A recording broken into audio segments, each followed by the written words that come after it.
welcome to this very special holiday edition of Around the Region. The festive season is in full swing, and what better way to kick off tonight's show than with some holiday safety tips. I'm joined now by Staff Sgt Kalist from the Lloydminster RCMP. Welcome to the show. Thanks.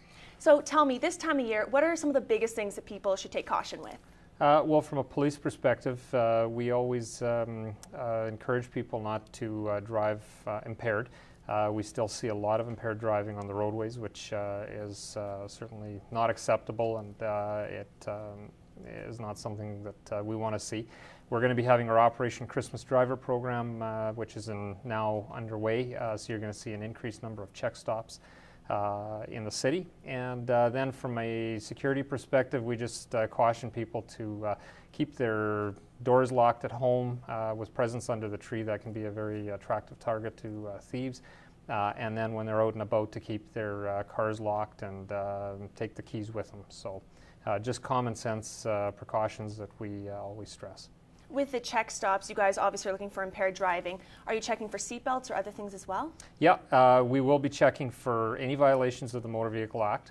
So seatbelts, no insurance, unregistered vehicles, those are the kind of things that will get checked. It's not just strictly for impaired drivers. So during this time of year, definitely everybody's busy and stuff like that, and with the parties and the impaired driving, do you see a lot of fatal accidents? Like, do they rise at this time of year? Well, we haven't. We've been fortunate at Lloydminster. We haven't seen fatal accidents as a result of that within the city. But yes, generally, if you look on a province-wide or nationwide basis, you're going to see an increase in alcohol-related deaths. So what we tell people is take a cab or have a designated driver. That's the best way to deal with that.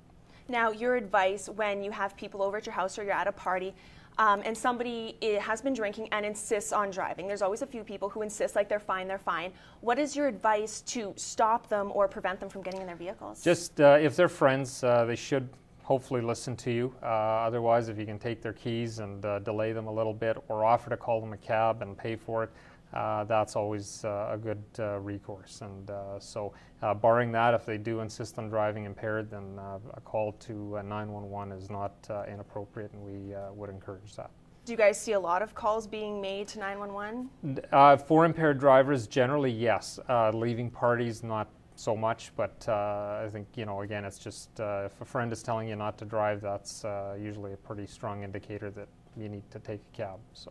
And when you're traveling to see friends and family at this time of year, what are some of the things that you would advise people to do with their cars before they start driving, and with their homes as well before they leave? Well, when you're leaving home, just make sure that you have a neighbor or somebody checking on the on your property. Again, making sure the doors are locked. The common sense precautions that way.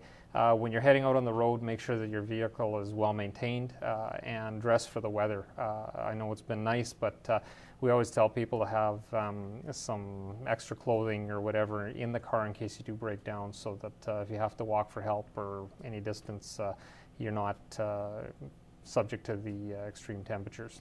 If you were to break down or hit the ditch on the road somewhere, what would you advise people to do? Do you stay in your car, call for help, or do you start walking? Well, now with cell phones, generally, what we do is we tell people, make sure your cell phone is charged up and call for help. That's usually not a problem in most of Alberta or Saskatchewan.